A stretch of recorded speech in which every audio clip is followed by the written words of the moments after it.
Splining, tough business. So don't watch this video and think that you just watched a YouTube video that's gonna, let you put an outlet cover on your outlet. This is hard stuff. At least for me personally. I don't go into any spline without a serious amount of trepidation. Like, do try this at home. I'm not saying don't try this at home.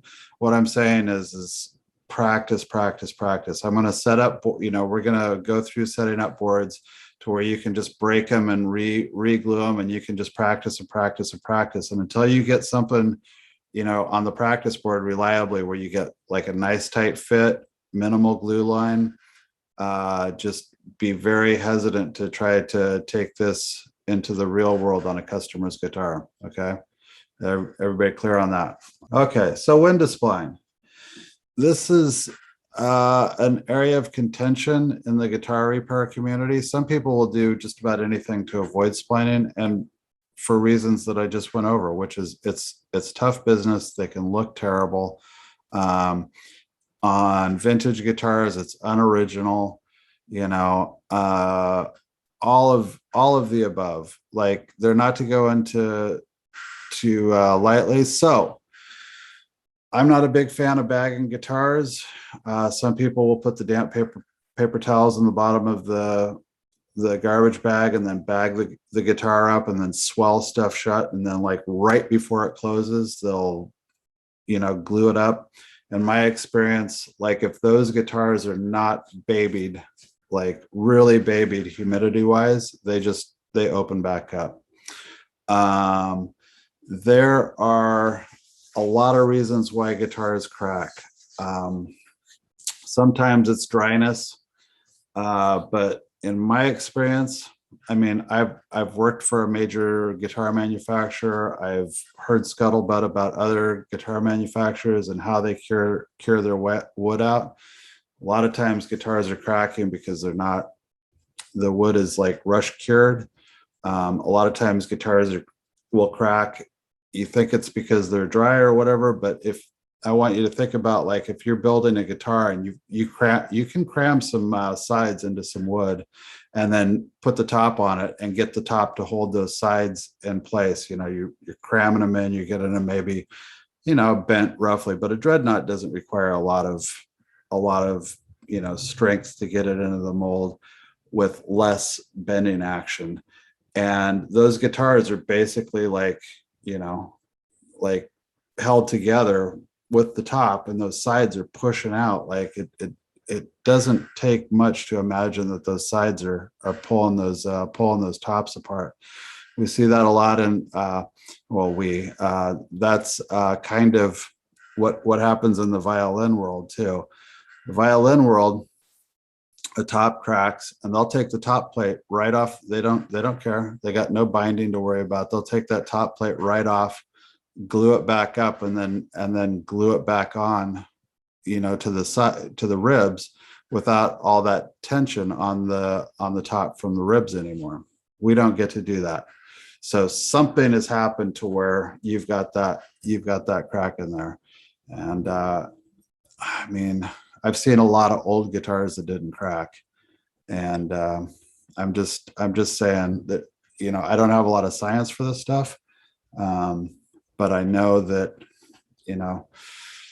there's a lot of guitars that have lived, close to 100 years now that are crack free, and you can't tell me that they've been at 45% humidity their entire lives. Something else is causing these cracks other than getting dry. Although getting dry, well, it does help. So anyway, when to spline. I spline quite a bit when it's the only way you're going to have a previous attempt look better. This is a picture of a guitar that came to me. It has dirt in it. It's got failed glue attempts. It's probably got several failed glue attempts. By the time I clean all of that nonsense out, there's going to be a void there. I mean, just pure and simple. This is a good example of when I spline a guitar. So the other one, repeat offenders. So if the other thing too is you get one shot with tight bond. If tight bond fails, you're not gonna slop more tight bond in there and stand any chance of it staying. Hide glue, you get second and third attempts. If you're so inclined. Personally, I think hide glue, unless you got like ultra refined hide glue, they tend to look a little dark for my taste, but whatevs. But repeat offenders, crack reopens with minimal humidity change. I'm not a super high humidity guy. You know, the kind of the folkloric humidity standard for us is 45%. I think that's been kind of foisted onto us by manufacturers who once again want to make excuses for their shady curing practices.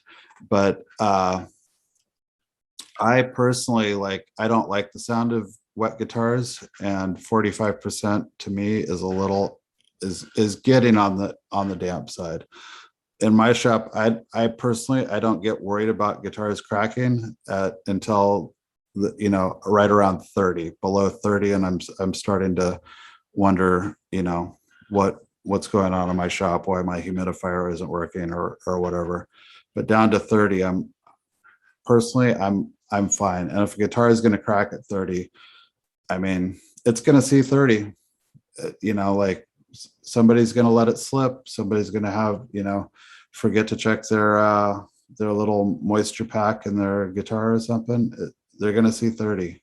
And it's tough to tell customers, that, this is your fault. I mean, it can be done. Certainly it can be done. But anyway, so if a guitar is a repeat offender, I tend to spline because, I tight bond them shut. And if it fails, then I got to clean that tight bond out, and then it's too big to tight bond shut again almost all of the time.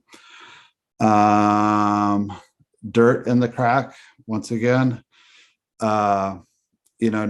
nothing's, if somebody's let a crack go and they're polishing and polishing and polishing, and they got polish down in the crack and they got dirt down in the crack, you've got to, those cracks act like sponges, and all that crap is going in deeper than you imagine. And if you just do a cursory clean out, then chances are pretty good that it's going to open back up again, in my experience. Gigunda cracks, I mean, big cracks. I mean, you can force them shut with a bag and damp paper towels, but if a guitar got down to 30 and it's got, a 32nd of an inch wide crack in it, the amount that you have to force that back shut is it's probably not going to work. I mean, give it the college try. I mean, don't be surprised if it fails again. Forcing back together a crack that's, too big is probably going to fail again. And the other one is failed cleats. And this is another one of the reasons why I kind of, even though they're tough, I like to spline. I've seen a lot of failed cleats, and the cleats weren't broken. What had happened is the cleats were together on the bottom and the top was apart, and the crack had done one of these kind of things, where it was closed on the bottom and open on the top. I've seen that probably 15 to 20 times. Beautifully cleated cracks. I'm sure when that guitar left the first round, it was probably a beautifully repaired crack. But the guitar, in my mind, one of the main reasons why I spline is the guitar has decided it wants to be in that position. That's where it wants to be. It's in its relaxed state with that crack in there, whatever it is, whether it's the sides are pulling out, or the bridge is doing something, or the braces are doing something, or whatever it is that's caused it. That's its relaxed state. You got to kind of on a lot of these repairs, I feel like meeting the guitar halfway for where it decides its neutral position is kind of more my cup of tea. I'm not big into like, like, heat pressing tops or stuff like that to pull stuff out. I just figure the guitar figured out how to get into that position. You heat bend a top back in, shape, maybe every once in a while or whatever. That makes sense. But I just feel like a lot of these times these guitars are gonna, because of the forces that are on them, they're gonna find their way back to that kind of lowest common denominator position that they find themselves in. So feel free to disagree with this. Once again, this is experience. This isn't science. I'm not speaking about any of this as though it's the gospel truth. It's just, it's what I've seen.